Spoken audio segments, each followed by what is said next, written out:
At Vets Law School, there's a head of school that was fired for graduating 400 people. Yeah. But isn't that a positive outcome? The market reacted to say you are devaluing the vets degree.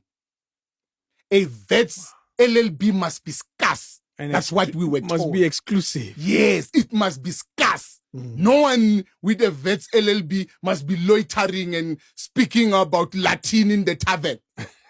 We are busy there speaking legal jargon in the tavern. Because we are men, yeah. You know what I mean? Yeah, because we are men. So he was fired. I'm telling you the truth. Wow. They will agree, those who were part of that group. Yeah. He graduated more. They want 190 per year so that they can go to the top 5 big law firms. Because once they don't make it to the top big firms, where do they go? Yeah. It's a vet's degree that is now loitering. They control that.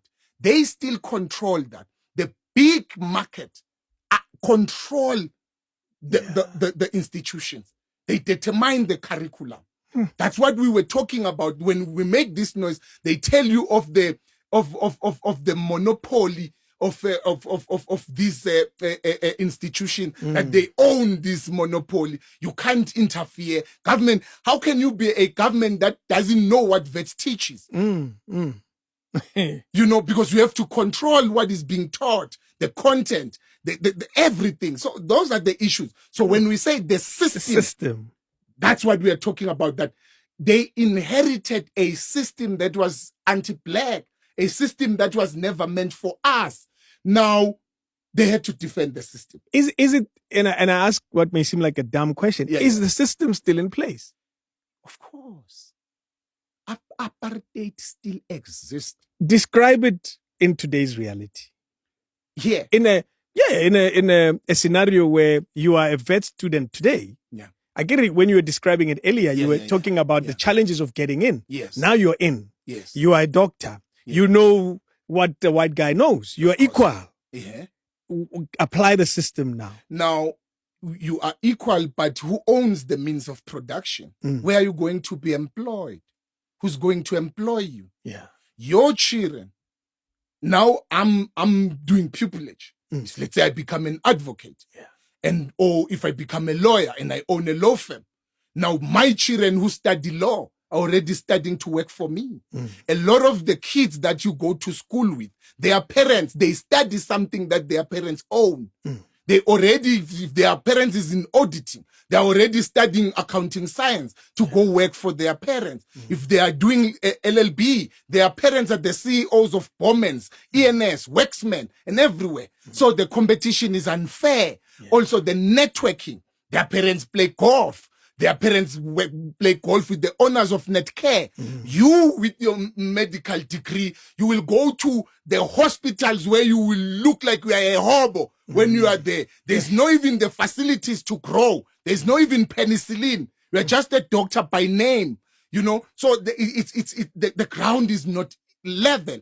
Also, inside the institution itself, the racism is still there. But vets, because it's a liberal institution, unlike the apartheid Afrikaans institutions where black students are still beaten, like Free State, where people were being peed on, where they were made to drink in the toilet, and at Stellenbosch, the pee. You see, where it means the apartheid is still rife and present. At vets is institutionalized.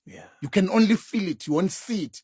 There is a kid, there is a story at vets where the black kid with a white surname, you know, Xhosa kids have like a white surname. Yeah, you can be Zukiswa White or what you know, those names like it's or Ngumisa Breakfast. Yes. You know, those white. So this kid was hitting A's. Yeah. And you look at the name, maybe when they look at the student number and then it gives you the name, it's like, oh, okay. And then this white professor now in class calls, who's this kid who's excelling? He's expecting a white person. Yeah. Yeah. And the white boy stood up. A black boy? A black boy. Yeah. Stood up. He says, oh, you are black. You. He says, yes. So your surname then says, no, I'm from Eastern Cape and stuff like that. From that day, the marks went down. Oh no. It's a true story.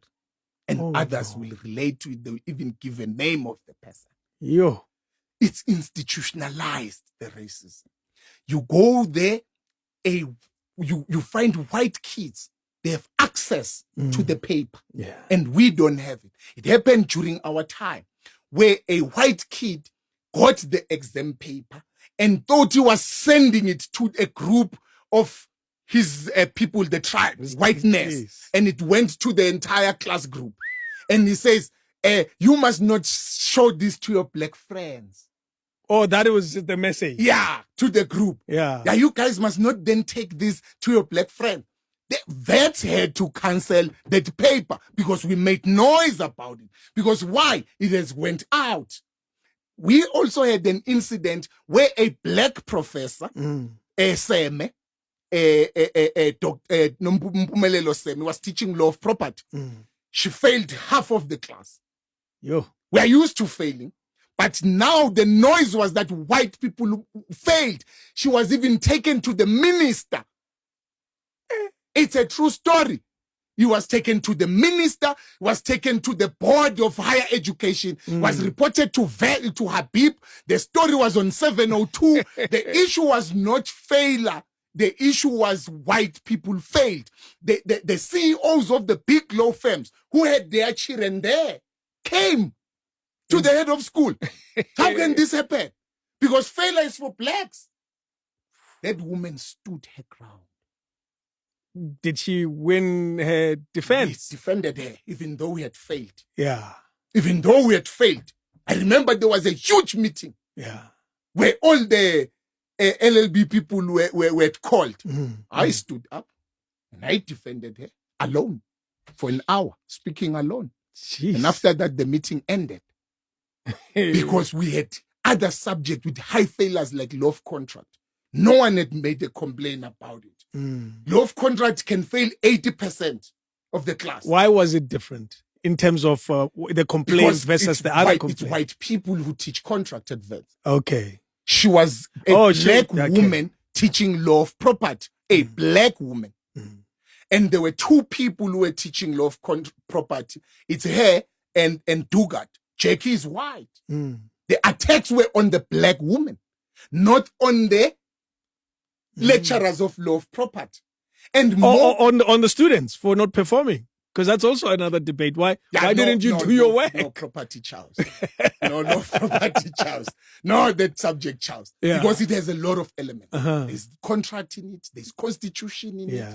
There's a lot of it. So like if your mind is channeled, you'll fail. It wants you to think out of the box. To open your mind. Because sometimes it will tell you what the judgment said. And it says, what do you think? Yo.